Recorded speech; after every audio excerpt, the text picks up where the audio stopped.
โอ้ยมาเลยทุกคนอ้าวเบิ่งโอ้ยทุกคนโอ้โหบนจัดไป2 ตัว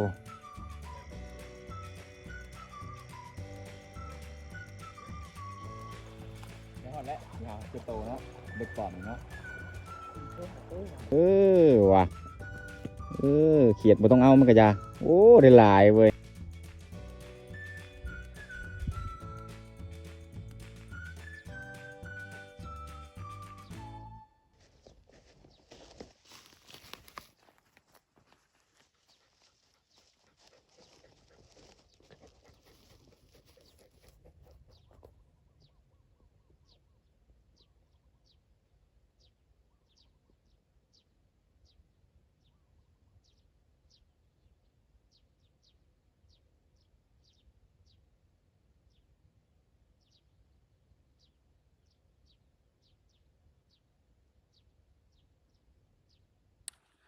สบายดีพี่น้องสบายดีทักทายสบายดี FC ทุกคนเนาะสบายดีกับบรรยากาศยามแรงๆพี่น้องคอยคำยามแรงนี่กะเตรียมตัวไปหาอยู่หากินพี่น้องเลยใส่เบ็ดเขาคือเก่าเขาไปใส่มือน่ะได้7 โต 8 โต 9 โตนะเพราะว่าเขียดย่างเลยเขาบริเขาบริปลดมือเขาใส่ต่ออีกพอเขาไปหวานพูยแล้วก็ได้อีก2 โตมือนะเขากู้บูเบิร์ดล้าง1ก็ถึกอีกตัวน้อยแน่ตัวใหญ่แน่เนาะมันนี่ก็เลยว่าสิไปใส่อีกลองเบิ่งบอลเก่าเฮาไปกะนัดกับน้องเพิ่นนะไปพอกันอยู่ทางเขาทางเขา โอ้โอ้ตัวหมูเขาเจ้างามมาเลยทุกคนเลยเคี้ยวขักอะไรสงสัยไผ่ใหม่เด้อนะไผ่ใหม่ให้นาเขาเจ้ามันต่อเพื่องแห้งนะป้าทุกคนกลุ่มๆเลยผู้ลามกันไปผู้ทางเขาอย่างไปกับบทเก่าเขาพูดแล้วโอ้ตัวเหมือนใหม่เทียงคนนำบจักนะ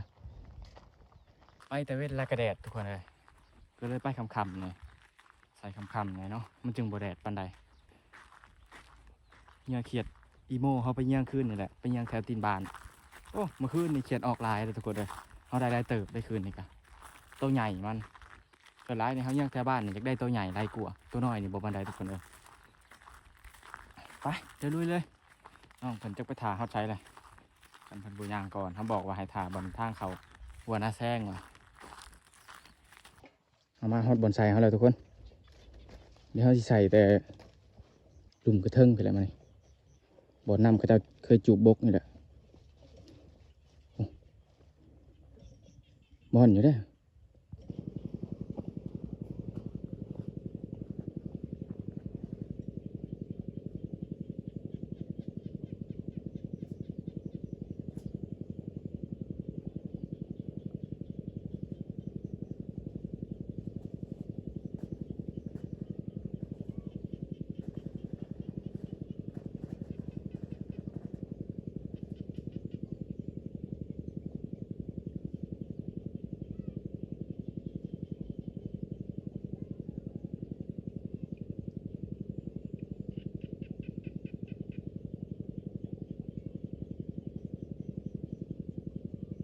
ใส่ใกล้ๆป่ามัน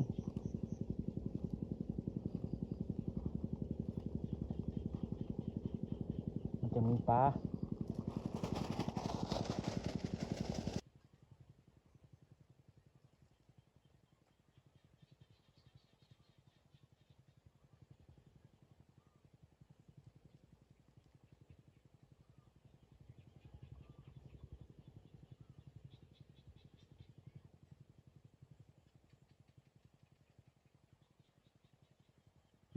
ถือตับตัวใหญ่แล้วนะ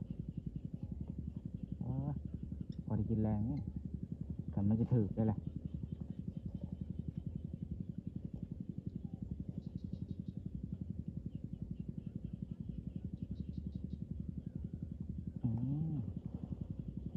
มือหนังไอ้นี่นั่น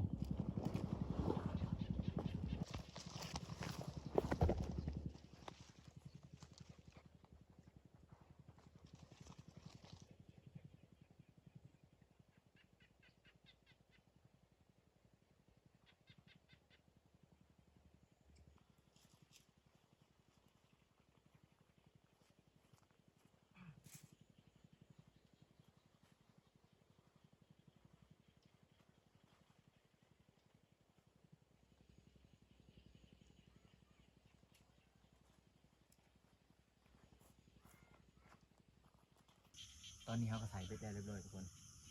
เขามานั่งกินข้าวเลยนี่แหละนี่ยิ้วข้าวแห้งทุกคนเลยใช่แต่คือถือข้าวมาเลยถือข้าวมาสิเตรียมเห็ดกินจังหน่อยเขาจะไปยำเบ็ดว่าน้องเพิ่นมาคำเขายังถาน้องเพิ่นไปใส่เบ็ดเพิ่นใส่เบ็ดปลอมเนี่ยแล้วก็เบ็ดคันเนี่ยเพิ่นเห็ดเยอะแต่เพิ่นมาคำเขาเลยมาก่อนเอามาใส่ก่อนตอนนี้เขายังถาน้องเพิ่นเขาได้ยินป้าเตอะปากแค่ให้หน้าละลายเลยทุกคนเลยเพราะว่าป้ามันกำลังเริ่มเข้าให้หน้านะปลาเขามันกำลังเริ่มหนาช่วงเขาม่านนี่ป้ามันแห้งสีเขาลายทุกคนเลยเพราะฉะนั้นมันจะมาใส่แค่เขาม่านนี่เขากำลังตั้งท้องมันเขาไปหากินเจสอนเขาแต่เขาเป็นห่วงมันกระโดดที่เราได้ทุกคนห่วงอ่อนๆที่แรกมันใส่เขาเดียวหนึ่งที่ตักเลยบรรยากาศแถวหน้าแซงเวลาได้ยินแต่เจ็บแต่แอกตะเกียงข้าห้องลาย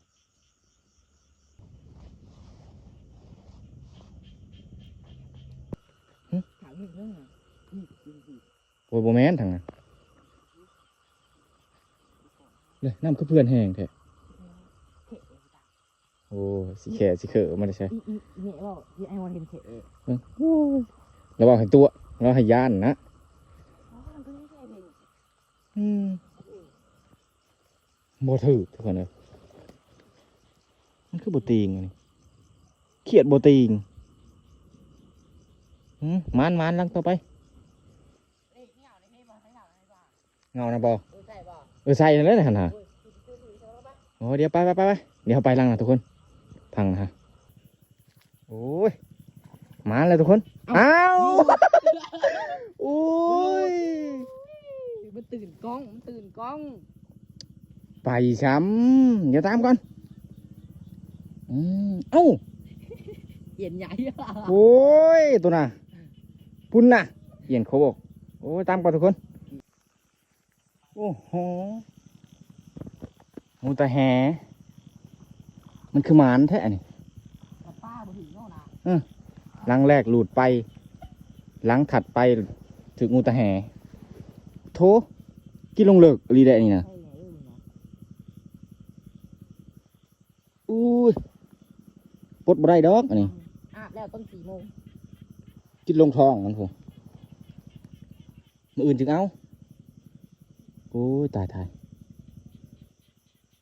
มันหมักเขียดเนาะ เย็นโค ปู้พี่ขดอยู่อันนี้พี่ เลิกบ่ ใกล้ๆเครื่องกลางมันพี่ ที่เลิกเนาะ อื่นจึงสิเอา เพราะจะมนุษย์เนาะ เดี๋ยวไปลังไม้ทุกคนเอ้าไปเรียกบัง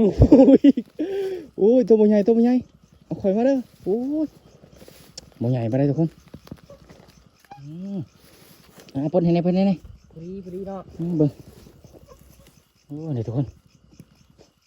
ปลาขอบ่ใหญ่เท่ามือนั่นเด้เอาปดโอ้ยมาแล้วตัวที่สองทุกคนบลูดไปตัวนี้ลงเลิกบ่พอดีเดี๋ยวปิ้งเลยโอ้บเลิกปันไดเกาะในดินมันเขียดนั่นแหละคิดเดียวสิบได้ กูบ่ใหญ่เนาะ เดี๋ยวให้น้องไปตามให้ทุกคนเขียดตะแอกได้ไหม เดียว โอ้ยช่วงเด็กๆเด้อเขาว่ามันจะถือเนาะอ๋อมันยามขึ้นมาแถวเทิงเลยยามเบ็ดสิเบิดเลยเด้อะไรได้บ้างใหญ่บ่ เนี่ยเธอมา โอ้ยบ่ใหญ่ปานใด ธรรมดา โอ้ยทำตอนนั้นโอ้ยมันโอ้ยลื่นน้อยหนึงอ่ะ ได้อยู่ โอ้นี่ทุกคนโอ้ยสำกันแล้ววะนี่ สำคัญ โอ้พอดีงามเกาะใส่ ผมเกาะ โอ้ยเกือบไปเนาะ เป็นทัน 2 โตแล้ว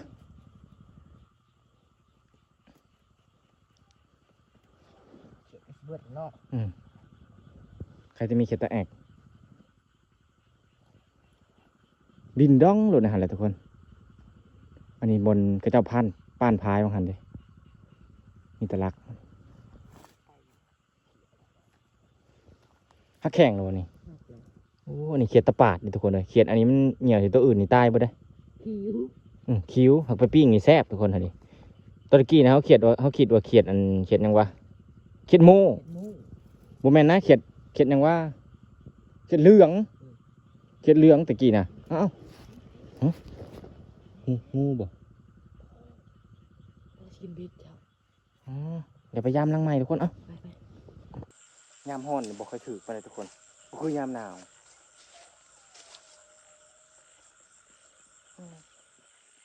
เบ็ดมาใส่เบิดได้31ลัง เจ้าเบิดบ่เจ้า อืม เท้า30บ่ได้เท้าบ่ได้ตรงอ่ะ โอ้ถูกแล้วทุกคนบ่แม่นตายเลยบ่นะลุดลื่นของเขาหน่อยหนึงทุกคนของน้องเพิ่นเป็นโลเลย หมาน ตัวน้อยถึงเนาะ อืม เพราะว่าปลามันหลุมเบิดหรอ บ่มันบ่กินมันนี่จักมันเป็นหยังเขียดตัวคุบกินนี่บ่ เสียบัว ไปมันบ่คือมันหนาวเนาะมาฮอดบนผักแล้วทุกคนเดี๋ยวเศษกินได้ป่ะนี่ของเฮานี่ใน2โตวทุกคนเลยตัวหนึ่งหลุดไปแสดงว่าได้3แล้วของน้องเพิ่นโอ้ยได้ตัวใหญ่นี่ยัดบ่ได้อีกแล้วตัวโอ้ตัวได้ตัวใหญ่เนาะ ใหญ่สิบ่นี่ ตัวใหญ่กว่าของเฮาเด้ เพราะว่าสำคัญ บ่ได้เด้ของน้องเพิ่นได้3โตวเขาคิดว่าโตสิบ่มาเลยเด้ เราน่าบ่เคยเปลี่ยนเรื่องนะคะเนี่ยว่า มาบ่เห็นว่ายาแล้วเป็นตัวยากก็เลย เฮ็ดเวียกแล้วจังได๋เสร็จแล้วต้นได้สิได้แท้มันน่ะถ้าคือมันเหล่าไว้นั่นน่ะอะไรครับถ้าคือมันเอาไปวันใหญ่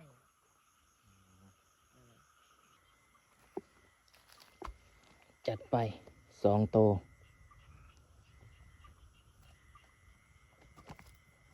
เอือบใส่หมกเพชรได้นี่ เอาผิดมานำเถอะบ่ เอาตำดิเอาตำไปถ่ายจำเลยนะตำไปคือแจวพงนี่แหละไก่สีชุกเลยสาวไปแล้ว 1-1บ่1-1บ่2-2เอาบ่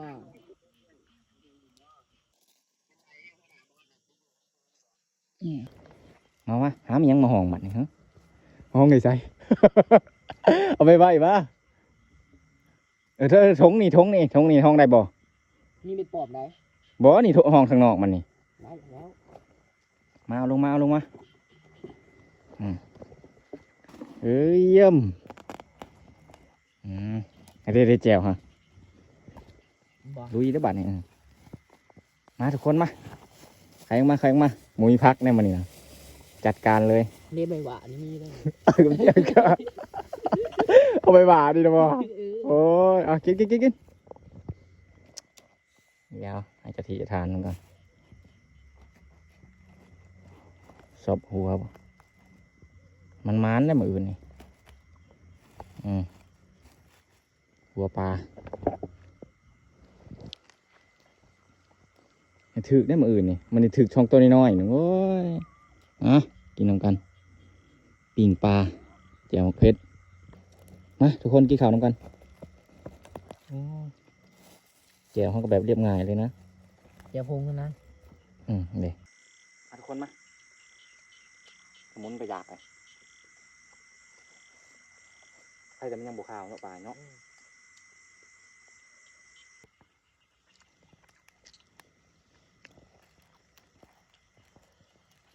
ของความเท่เด้อคนนะกินพวกมันฮอนเนี่ยก็แซ่บดีเลย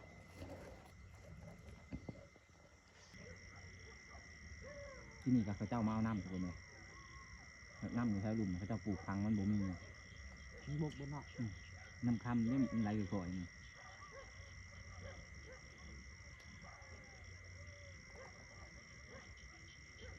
มันช่วงไปใส่เบ็ดของหันนะน้ำคำไหลแห้งอยู่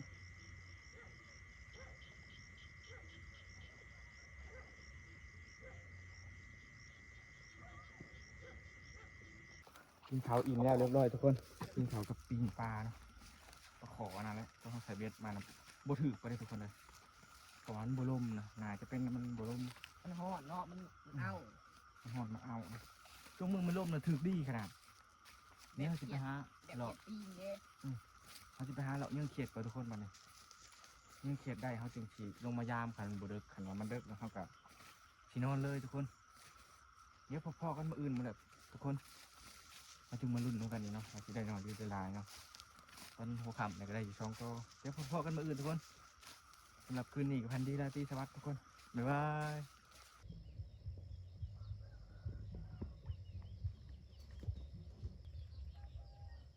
ทีนี้มันหนาวมันเลยบกล้าเข้ามามันคือสัญญาณตัวคืออะไรนี่เริ่มจึงนอนอยู่เนาะไม่อะไรเห็นบอกมันเท่านั้นขยันมาขยันเฮาเนาะคือพวกย่างกันสบายดีตอนเช้าทุกคนสบายดีกับบรรยากาศเช้ามื้อนี้ก็ถือว่าเราไปหากูเบ็ดเนี่ยก็เศร้าเติบได้ทุกคนอะเศร้ากว่าแต่ละมื้ออีกนอนเมื่อคืนดิรับฝันกับมันเย็นๆในหนึ่งยุ่งหลายทุกคนนะบริมือนะมันเมื่อยย่างมาแต่ยังเขียดแล้วมันเดิกผลเลยบริมือทุกคนก็เลยถือโอกาสนี่ตื่นแต่เช้าไปหากูเลยทุกคนนะน้องเพิ่นมานก่อนแล้วได้นี่ตัวบักใหญ่ยังไงใส่ของเขาเลยไปลุยเลยทุกคนล้างไอ้นี่มาคืนนี่ถึกได้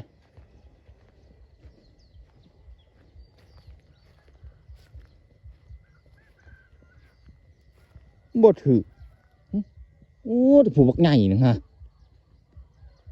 ปลาทุกเขาบ่เปลี่ยนจะเขือเนาะร้อนบ่ตัวน่ะตายบ่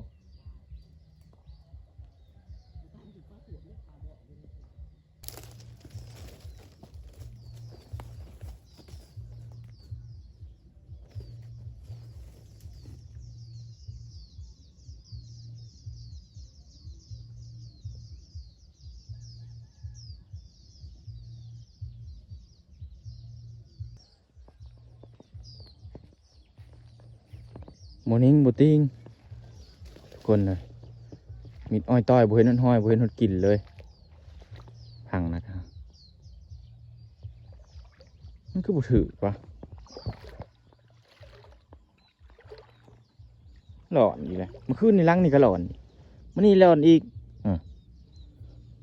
โอ้เดี๋ยวไปรุ่นล้างคางนะทุกคนมันล้างถัดไป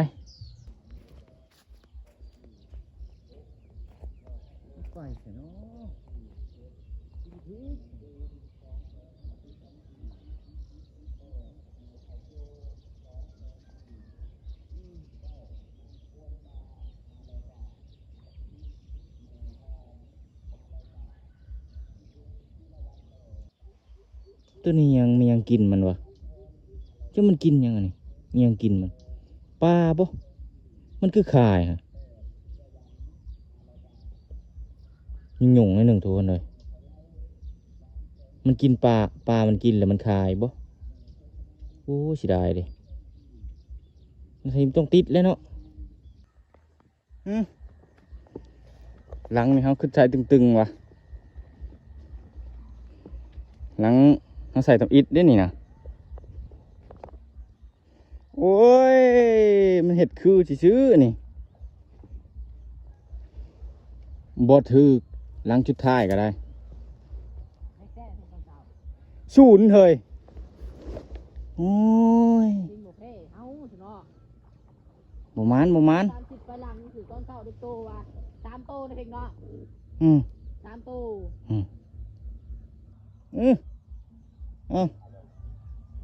นี่รุ่นแล้วนี่ปอมน้อยโพด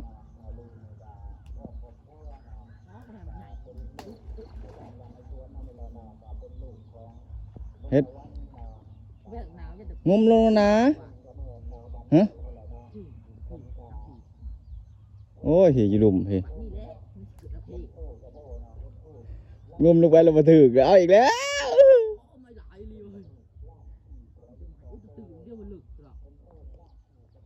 เดี๋ยวเขาลุ้นกันตัวนี้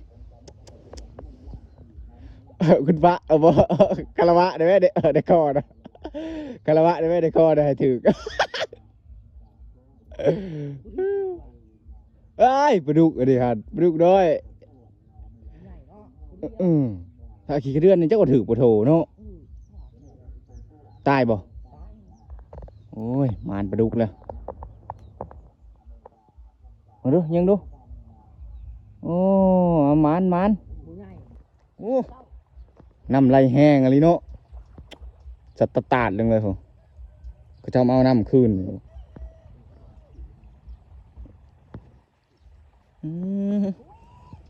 โอ้น้ำหองมาได้ใช่ได้ได้ ผู้ล้างไงเหนาแก่ก็แก่ ได้ห้องระบบสิบ ฮะ ได้ห้องระบบสิบ บ้านนะ อืม บ้านนั่นแหละอยากว่ามุดหูอยากว่า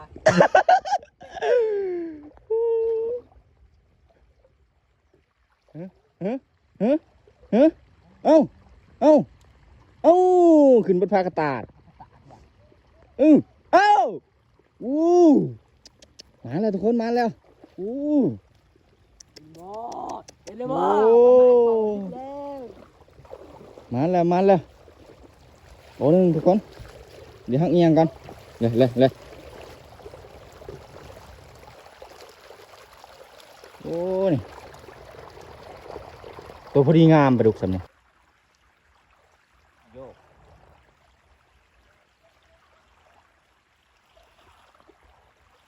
ในหอดแล้วยาวจะโตเนาะเบ็ดปอมเนาะ สี่ตัวห้าตัวอย่างเดียวเอาเถอะนะเอาไปดูหนังนั่นแหละประมาณก็ไม่คันสุดไม่ปลอมบ่ได้ โอ้เบ็ดคันนี่น้ำสุดยอดเลย อืม เอาปลดได้ไหมเอาคันในนั่นโอ้นี่มันเดี๋ยวปลดให้น้องคน อันนี้บ่ เอาข้างแล้ว สุดไม่ปลอมบ่ได้เข็ง ได้บ๊อบเป็นรอยเป็นชาวเอามัน เบิ่งกันหนา ไป เบิ่งกันหนาต่อไปนี้ไว้ล้างดีกว่าคุยชิมยุ่งอยู่เลย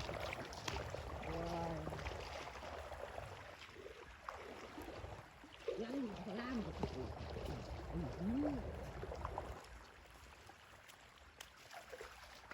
เขาบอกปอมตัวขาดได้นะปอมครึ่งเหยียงนั่นนะมันตายแล้วนี่นะ ยังโมตายเพียงหักอยู่ยิงกับอันหนึ่ง โอ้ยเรียบร้อยแล้วเฮ้ยยังเฮ้ยยังอันนี้นไหมเห็นถึกเด้อมันคือเหงาเฮ้ย มิดเดียวล่วง มันคือเหงาบัวแต่เก่ามันไปเลยได้นี่ฮะโอ้ย มันเป็นยังวะ มิดเดียวล่วง โอ้ยเอียนอันนี้ชกใช้มันอันชกใช้มันดุดหาหูเด้อมันหาหูบ่เห็นหมานทุกคนมันขึ้นไปได้ไง โอ้เบิ้งตัวนี้เอาแต่สิเป็นเอียนอันนี้ก็ได้มันชอบความท้าทายบ่ถือตัวนี้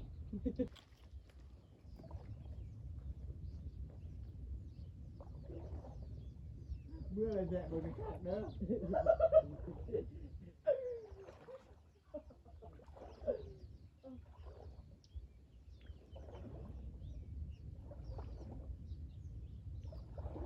มันเลาะหาเพียงเด้นะปลาตลาดนัด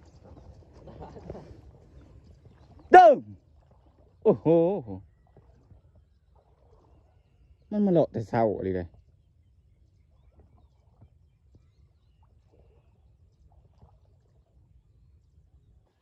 เป็นอะไรโอ้ตัวใหญ่เนี่ยฮะบ่เบิดจะเถื่อเนาะห้องเลยน้ำบกกับบ่เบิดเนาะตายเลยบ่โอ้ตัวใหญ่ตัวเนาะขึ้นมา แล้วโตเลย โถ อยู่นี่เลย เมื่อกี้หอย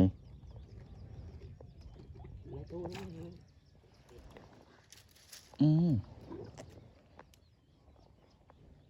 มันก็ตายนี่ป่ะ นี่พูดก่อน เดี๋ยวพ่อตะเอียนเนาะบางกุ้งนี่โอ้นี่ทุกคนมันก็ตายได้เนี่ยมันยังบกแข็งตัวใหญ่เติบสำมักคูนมัน ลาย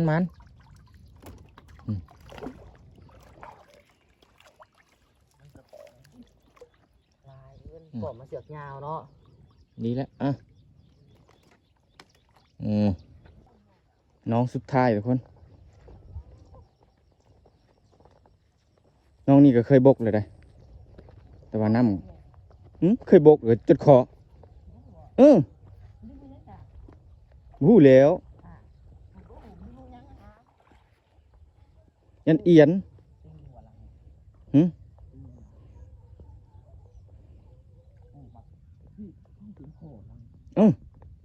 พอน้อยบ่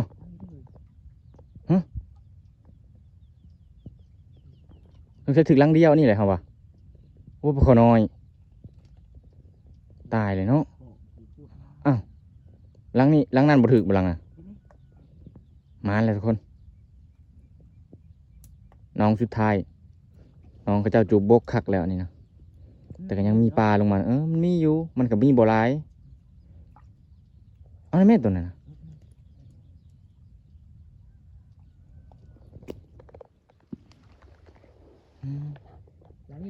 ตายเอาก็ตายบงอันนี้แล้วนี่นะมันเอามาสรุปผลงานกันทุกคน เบ็ดปลอมแล้วก็เบ็ดคันเห็นเด้ตัวจากหลัง เบ็ดคันตัวจากหลัง 30 เอา33หลัง มาไขเบิ้งอันนี้เบ็ดปลอมของน้องเพราะได้นี่ถือเอียนลายขนาดทุกคน เบิ้งจากโตอันนี้4-5 โตเพราะได้นี่5 โตเอียนโอ้จากโตนี่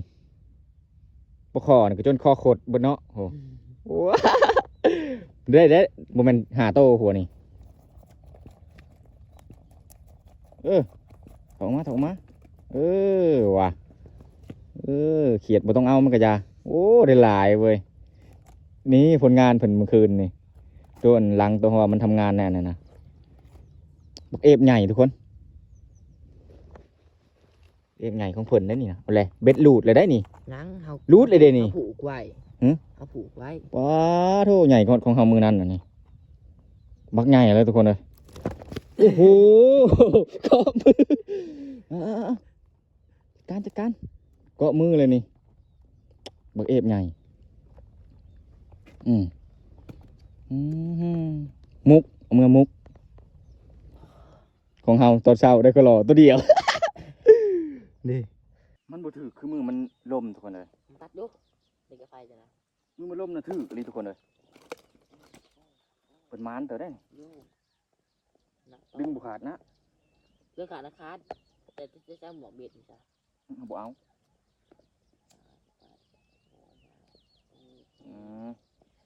มานบักเอฟใหญ่ พอดีมุกมันไข่บ่เนี่ยโอ้กำลังเริ่มไข่นี่ต้องไปเบ่งนี่แม่นแล้วนี่น้องเพิ่นเอาให้ทุกคนนี่คือเอาลายแท้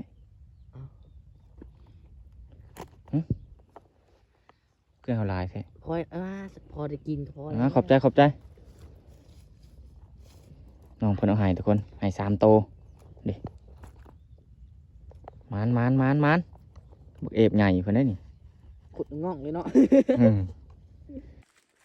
ไปทุกคนให้น้องเพิ่นแบ่งให้น้ำเนาะขอบใจน้องเพิ่นนะทุกคนเดี๋ยวสำหรับคลิปนี้เอาไว้สำนี้ทุกคนมื้อหน้ามื้อในทำมาพบพ่อกันใหม่เนาะนอนตัวที่ตัวแรกคือดิพ่อจะโทรมาถามกับพี่อ้ายน้องมาโทรมาถามมาสิมานำว่ะไปนอนทางใดวะเป็นห่วงใช้เป็นห่วงทุกคนเดี๋ยวพบพ่อกันคลิปหน้าทุกคนบ๊ายบาย